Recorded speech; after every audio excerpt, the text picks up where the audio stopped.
Okay, this is going to be take 2.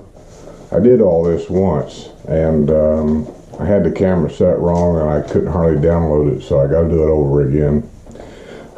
You'll have to just deal with the bad sound quality. Complaint I had said it sounds echoey. I've got everything hooked up to it, but I'm waiting for a box that has to hook to the camera before I can hook a microphone to the camera. And I screwed up. I just forgot to order the box. So Amazon, I ordered it for overnight, and I got an email this morning saying they're going to deliver it next Tuesday. What's up with that, Amazon? What am I paying for? Pay for overnight delivery and I don't get it till next Tuesday? You're going to have to do better than that. So anyway, the big announcement this week, for those of you that was wanting to buy a house right away, you kind of feel the pressure of getting it now. And I've always said, and I always will say, just take your time. Don't get in any rush. Don't think you have to do something right away, because there's always something, whether it be pre-owned or whatever, there's always going to be something. Here's the news. Historic Day of Leesburg clears the way for Village's development of $12 million land deal with the Villages. The project would bring 4,500 homes to the new Village of Westlake, which includes recreation, golf courses, commercial development, so on and so on. Same old. It will be north and south of the Turnpike and will contiguous with the Village of Southern Oaks. So apparently that's where it's going to connect. It's going to be connected somehow to Southern Oaks. Estimating a $900 million boom to Leesburg. Having secured a unanimous approval from the Planning Commission, the Village of Westlake goes before a full Leesburg commish on Monday night. And it'll get zoomed right through because money talks, bullshit walks. I had some more on that too. Here we go. For the villages of Fenney and Southern Oaks, River, Birch, and Magnolia Plaza will be part of the commercial makeup of the villages of Southern Oaks. Along 468 north of the Turnpike, Southern Oaks' third phase has begun, District 12. So now we know that's going to be District 12 down there. And like all other districts, I recommend everybody get a copy of your district's rules and regulations, the restrictions, because every district generally is a little different. Know what they are before you start ordering stuff done right away. Estimated budget cost for CDD 12, that's Fenney and Southern Oaks and whatever else is going to be down there.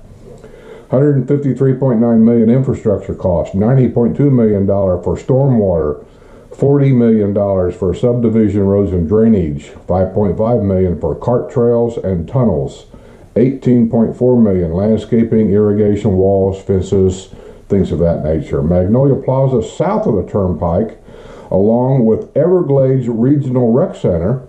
That's first I've heard about the new rec center. Regional Rec Center down there. So it'll be Everglades Regional Rec Center, golf courses, and a softball complex. Softball here is a big deal.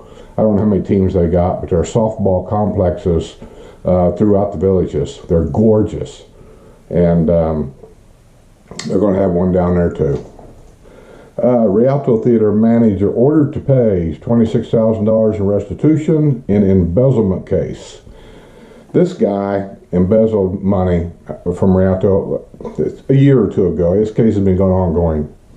So he's been found guilty apparently, maybe a plea bargain deal, I don't know, but he's got to pay back $26,000 in restitution. This guy was already on felony probation from Maine for killing his mother. And he's the manager at Rialto Theater in Spanish Springs. I don't know. I don't understand how any of this can happen, but somebody's dropping a ball here.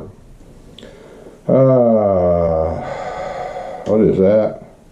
36-year-old villager of Mallory Square was arrested for leaving the scene of a accident after crashing into a roundabout flower bed. $550 damage.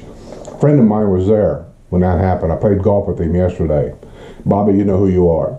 Said that there was flowers and dirt and stuff just all over the roundabout. And the police could actually follow. She had like 3 good tires and a rim.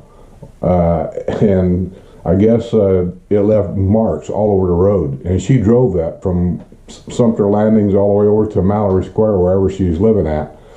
And they could literally just follow the marks in the road from her vehicle to the house. She was drunk. And I think they arrested her for drunk driving, leaving the scene of an accident, so on and so forth. I don't know if she lived with her mother or not, but it's just another incident. Shots fired in the village of Poinciana. Apparent suicide.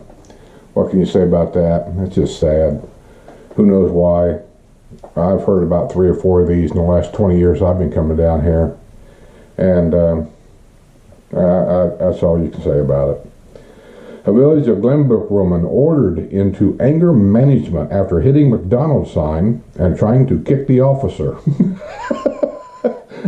Oh man. 46-year-old caused $15,000 damage to the McDonald's sign. She skipped a court date and was arrested. And then she'd been banned from McDonald's forever. That McDonald's. That's the one up by Spanish Springs, the older area up there. And she's 36 years old and she's living with her mother here in the villages. That's a problem. I don't know what to do about it, but it's a problem. There had been a cart wreck today at Southern Trace, or yesterday at Southern Trace Shopping Center. Today is Thursday. This will not come out till tomorrow, Friday. So when I say yesterday would be Wednesday. Cart wreck, Southern Trace Shopping Center, cart driver sent to the hospital. Got to be careful down here. I don't care if you're driving a cart, don't care if you're driving a car. Wintertime down here, I don't want to use the word treacherous, but it's a lot more dangerous down here driving your cart and car. You really, really need to be careful. Let me see what else we got. Villager, 64-year-old Jacqueline Hamilton was arrested for fraud, larceny. She rented out her house to 50 different people for the same period of time, but never refunded most of the money. Victims from Illinois, Ohio, Pennsylvania, and Canada lost over $26,000. It was reported to Crimes Against Seniors, and she was charged with organized fraud, grand theft for persons 65 and older, and grand theft. Bond was set at $17,000. You know, that's really a shame that happens.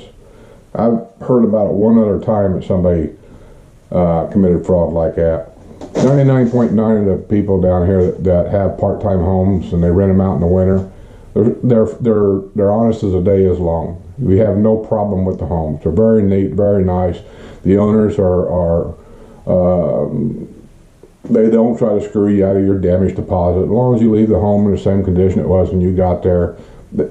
I've rented mine out for years. I've never had a problem. And this kind of person gives everybody a black eye that does things right. I just hope you guys, if you want to rent something, just do your diligence and be careful what you do, but just don't let this idiot make everybody else look bad. Sumter Landing was crowded with protesters on the 1-year anniversary date of Trump's inauguration. I don't get it. PWAC Project-Wide Advisory Committee is exploring the pursuit of a federal emergency management agency grant to shore up sagging Morris Boulevard Bridge. $1.7 million was the last bid. And I don't get that either. We're open to the public. All of our roads are public roads. And for some reason, somehow, unless there was some goofy agreement way back when, I don't understand why the village's people are subject to pay to fix this bridge. We should pay our fair share, maybe, through our tax dollars. We're Sumter County. That bridge is open to everybody in Sumter County. I don't understand it. Why are we footing the bill here? But the bridge up, but the project was going to be postponed till summer due to the high water levels from Hurricane Irma. $120,000 is spent for 2 new sub pumps that'll pump 5,000 gallons a minute. Water is still high in a lot of areas because of the hurricane. I know, believe that or not, but they really are. A waiter who stole money at Spanish Springs restaurant has been sentenced in the case. Andrew Sullivan, 35, has been terminated at Dimshire's restaurant after he came to work intoxicated. He was already on probation until 2029. He was a convicted felon. He was living with his mother in the Villages.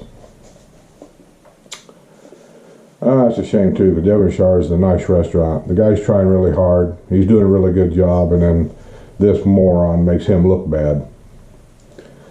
Son inherits a messy situation. Oh, I can relate to this guy. No matter what your opinion is here, and I know there's always two sides to a coin, but I can relate to this guy's problem. Son inherits a messy situation after his father's divorce and then death. Brian Gerhardt of Maryland appeared before CDD5 Board of Supervisors in a public hearing Friday morning at the district's office in Sumter Landing. Property foreclosure. They're saying the property is in foreclosure. He says it's not. Utilities have been shut off, which you can't do that here.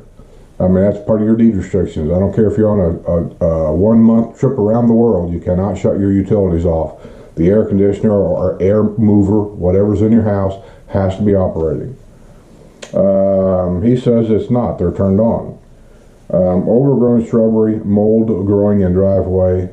The board gave him 10 days to get it back into compliance. The board's doing what they can do. They give him some time. I'm sure he got plenty of notifications, at least a couple notifications about the problem. I don't know if he chose to ignore it. I don't know if he chose that the board don't have no authority. I don't know what his reasons was. But I relate to the guy because I was kind of that situation when my dad got sick, but not down here. He lived in Indiana. His dad went up to Maryland to stay at his house while he was taking care of him. While he's taking care of his dad, I think the guy may still be working. I don't know. Probably the concern about his property down here was probably the least of his concerns.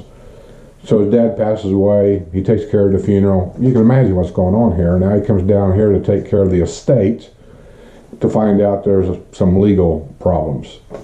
And he's trying to take care of it. And hopefully they'll cut him a little slack there and things will go okay for him. I wish him good luck.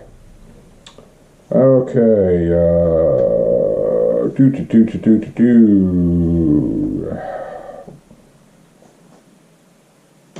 I think that's about it.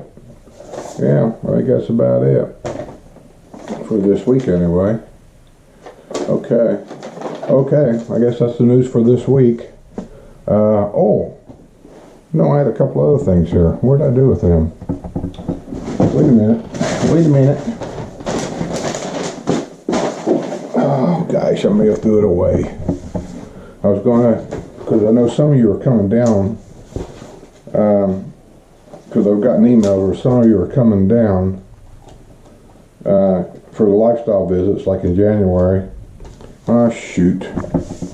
Yeah, I don't think I got them anymore. I must have misplaced them, or I may have accidentally threw them out. But anyway, the polo matches are starting. The tickets start on sale for the summer events like March 29th through May 7th something. And then also there's some kind of a hoedown. That's what it's called, a hoedown at the polo field. Like January 27th through the 29th maybe. The dates are probably off because I don't have that paper.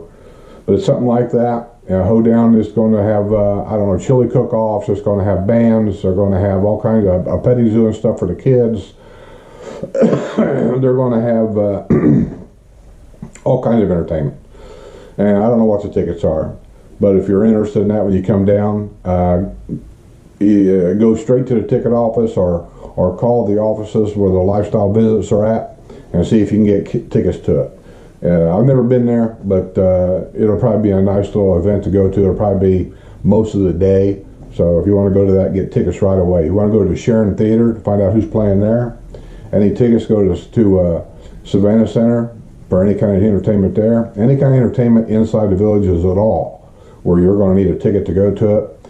Get them as soon as possible, because in the wintertime these things disappear, and I mean they disappear fast. So with that being said, hopefully I'll have my microphone going soon, and you won't hear this echo in the background, and it'll sound a little better. So until then, I guess I'll see you on the other side.